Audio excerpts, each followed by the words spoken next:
Straight ahead on CCX News, Brooklyn Park's push for a new interchange. City leaders believe a new interchange could lead to many new jobs. Then, a significant plan to clean up contaminated soil in Brooklyn Center, what it means for neighbors. And from punishment to healing, school leaders reconsider how they discipline students. CCX News starts right now. Hello and thanks for joining us. Brooklyn Park officials are hoping to secure state funding for a new interchange on Highway 169. As Eric Nelson found out, the city believes the interchange could be a boon for jobs. We still have about 1,100 acres of undeveloped land in the community. We know that if we want to develop that land in a way that brings many more jobs to the community, we need to have really good transportation access. The $31 million project is being called a critical link in Brooklyn Park's transportation puzzle. The city wants a cloverleaf interchange at US 169 and 101st Avenue. And they have made their funding pitch to politicians in St. Paul. You don't get what you don't ask for. And so we want to make sure we're there asking. And so we know it has some regional significance. Brooklyn Park officials believe that a new interchange will help fuel job growth along the US 169 corridor, similar to what's already happened along State Highway 610. There has been an employment explosion along 610, as 6,000 jobs have been created by new companies settling near the freeway. Brooklyn Park hopes to add 15,000 more jobs, which is why the interchange is on the city's wish list. We know that if we want to be able to achieve those job goals, we really do need this interchange in at 101st so that transportation access is available to all those businesses. The interchange would be close to Target's northern campus and could be a future home to other major companies. We don't want just Target. Target's awesome. We want someone else like Target. We want another headquarters or two. The interchange would also be a safer way to get on and off the highway. This will provide better access from a safety perspective onto and off of 169 at 101st. In Brooklyn Park, I'm Eric Nelson, CCX News. Target owns 330 acres of land near the proposed interchange and would like to see new business development there. Meanwhile, work will resume on another road project in Brooklyn Park. Lane restrictions have started on County Road 81. On Monday, crews will begin construction of a noise wall between 63rd Avenue and I-94. Then in May, traffic will be switched to allow for construction of the southbound lanes of County Road 81. The project includes the closure of West Broadway west of 81 for about 6 weeks. In Brooklyn Center, residents support cleaning up a contaminated former manufacturing site, but they don't want to change the feel of the neighborhood.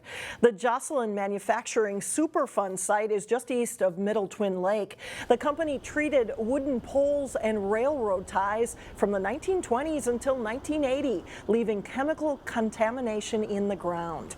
Most of the site has been cleaned up and redeveloped, and now the state plans to clean up the rest, which includes digging up contaminated soil and trucking it to a landfill.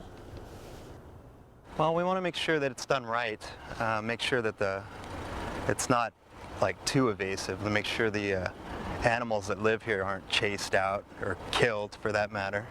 Like there's turtles and turkeys and deer that come by here. Just want to make sure it's done right. There's like minimal damage. Work on the cleanup could start as early as this fall. A public meeting on the plan is set for April 12th at the Brookdale Library in Brooklyn Center. More Minnesota public schools could be changing their tone when it comes to student discipline. While suspensions and expulsions remain for extreme cases, an employee from Park Center High School is urging school leaders to consider an alternative discipline method called restorative practices. Delane Cleveland joins us now with more on that. Delane? Mike and Alex, restorative practices is a form of discipline that requires students involved in an incident to talk to each other about what happened. Education Minnesota, the state's largest teachers union, wants more schools to adopt this model. So it's restoring those relationships so that you can go back and work with the student, and you both have a different understanding of what happened and how you relate to each other. Becky Hessman has worked with special needs students at Osseo area schools for the past 25 years. Today, she and other union leaders from Education Minnesota released a report that promotes the restorative practices model. They hope this can be the beginning of a year-long conversation where they encourage educators across the state to take more time to understand why a student is acting out before disciplining the student. Zero tolerance, the suspensions, it's not working. It's not working. We're not seeing it working. We're getting more and more suspensions. We're getting kids that aren't achieving, more challenges with behaviors. It's not working. Officials from Education Minnesota say that they might need legislative support to provide the resources that school districts would need to implement restorative practices. If you'd like to see the full report, you can go to our website at ccxmedia.org. Mike? All right, thank you, Delane. Well, after Congress cleared the way for internet providers to sell your web browsing history, Minnesota lawmakers have pushed back, trying to strengthen online privacy protections. State Senator Ron Latz, who represents portions of Plymouth and Golden Valley, proposed a budget bill amendment that would prohibit internet providers in Minnesota from collecting personal information from customers without their permission. Senator Warren Limmer of Maple Grove was the lone Republican to support the proposal going to a vote. The amendment did pass. Well, she came to Minnesota to bury her son. Well, now the mother of Barway Collins is facing deportation. Louise Carlua came to the United States from Liberia on a special temporary visa. In 2015, her 10-year-old son Barway was murdered by his own father, Pierre Collins. Carlua stayed in Minnesota and moved to New Hope, but now immigration officials are giving her 90 days to leave the country. However, some Liberian officials say it's not safe for her to head back to Liberia. They say she has received death threats from some people who blame her for Pierre Collins' legal fate. She will not be protected if she goes back there. With somebody blaming you for putting their brother or their relative in jail in America, you know, there will be people that will still not forgive her, even though she's a victim.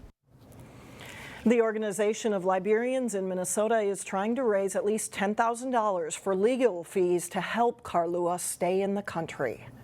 A Liberian scholar and author visiting Brooklyn Park told city leaders Liberians must understand their history in order to overcome divisions. Dr. Patrick Burrows authored a book outlining the history of Liberian people.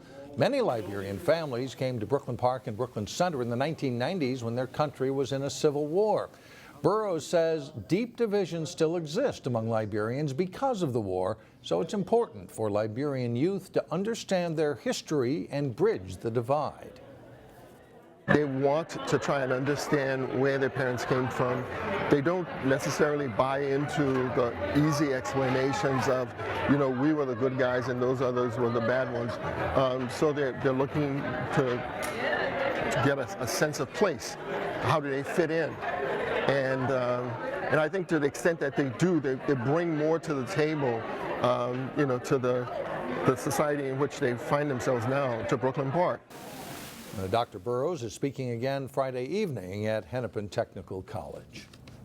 Well, still ahead, we meet a Brooklyn Center standout student who has dreams of becoming a neurosurgeon. And then later in sports, local standouts are set for this weekend's all-star competition in boys basketball. We'll have a preview. But first, we'll see sunshine again Friday, highs in the lower 50s.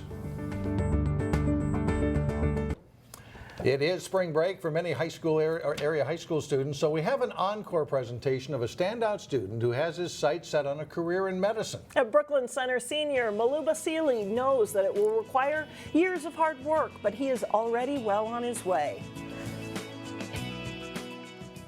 What else do you need besides money that probably would be an advantage to the United States when producing equipment? Brooklyn Center senior Maluba Seeley doesn't shy away from hard work. What impact do you think that has on the troops? That's evident by observing his college-level IB diploma program history class, or by learning he spent his summer at Carleton College. Basically, over the summer, this is the project we spent, my partner and I spent about a month going. Selected for Carleton College's Summer Science Institute, Maluba's neuroscience research project. We can see the nervous system, and we tested their chemosensation with their ability to sense certain chemicals with the miraculin. Is exactly the kind of work Maluba wants to do. You read an article and you just get more interested and curious about it, and you want to form your own experiments. You want to do this, you want to do X, Y, Z. You just want to do so much. An insatiable curiosity for science is fueling Maluba's dream of becoming a neurosurgeon. He's looked into it enough and has connections, and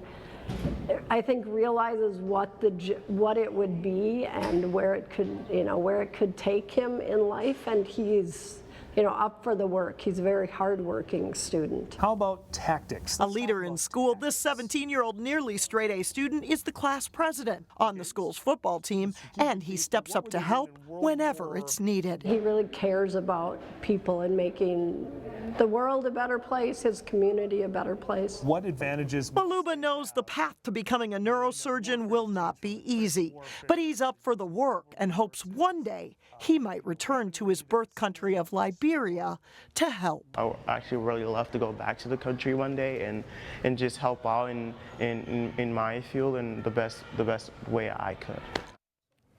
Maluba will attend Carleton College in the fall. Still ahead, a 5-year-old with the last name Sunshine who is lighting up the hearts of others. But first, Wayzata's baseball team is back for more after winning a state title last spring. A preview of the Trojans coming up next.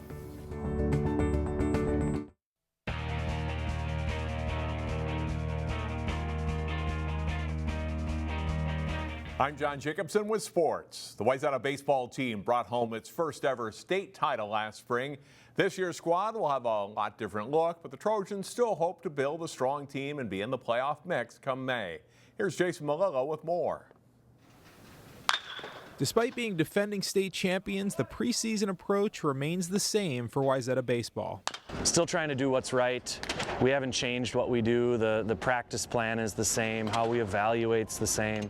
Once the season starts, though, the 2017 Trojans will try to emulate the focus and mentality that last year's team brought to the field.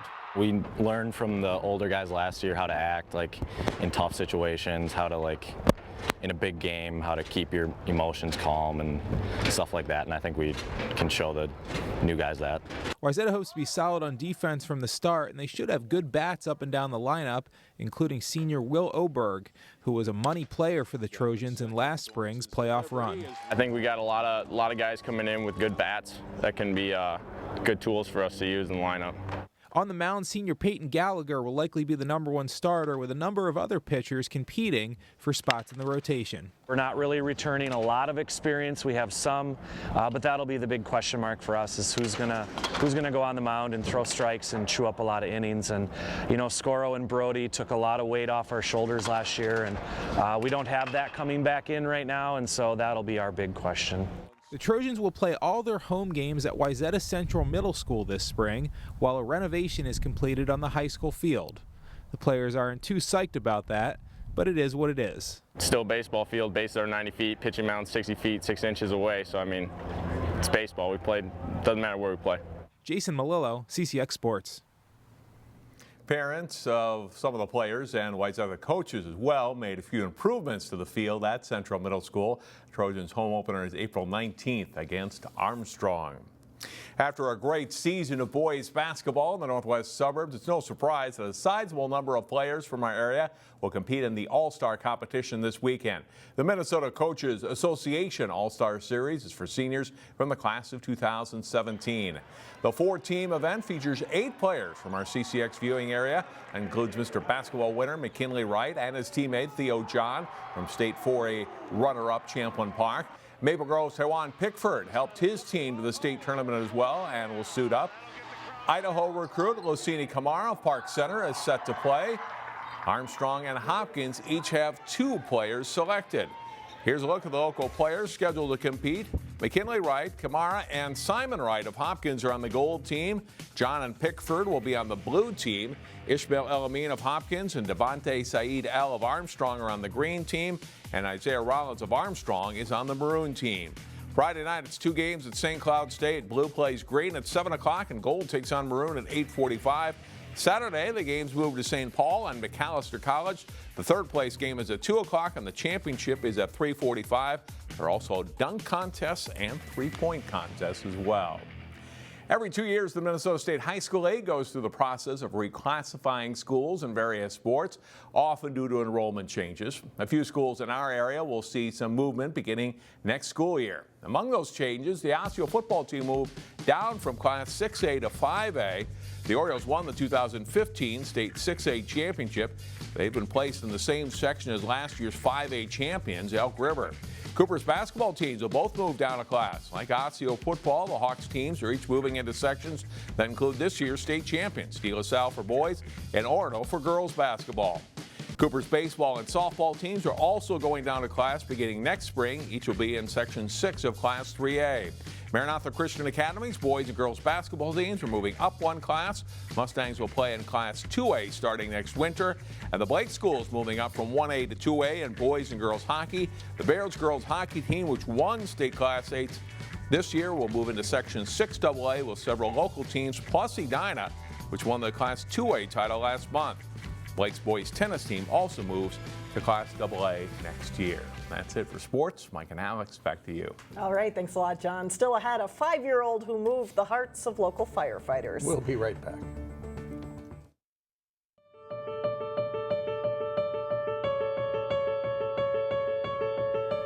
Well, and finally, here's one story that will renew your hope in the next generation. A 5-year-old Sophia Sunshine and her mom Jennifer were on their way home when they saw a woman along the side of the road holding a sign saying she needed money for food for herself and for her kids.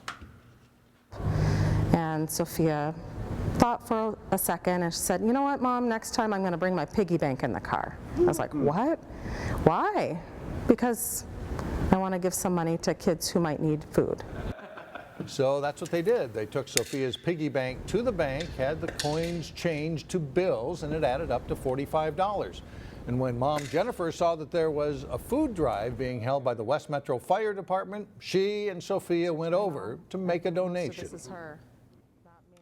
And when we came out, there was a firefighter waiting and said, "Sophia, you know, I was so inspired by you that I'm going to match your donation." He was just so moved by her donation that he opened his wallet and took out another $45 and placed it in the boot as well. Nice thing about doing this in March is there are food match donations, so the cash that we get donated in March gets doubled. And it does get doubled. Sophia and her mom hope that Sophia's piggy bank story will inspire others to give to their local food shelves, especially when many cash donations in March get matched for the Food Share Month. There's so much to like about that story. I mean, so Sophia, you know, giving her money and everything in the piggy bank, and then the firefighters feeling matching that, and you know, knowing that this is a very special donation, and so they give us a call. Isn't that great? Wonderful. That does it for us. Thanks so much for joining us. And we'll see you back here again tomorrow, starting at 4.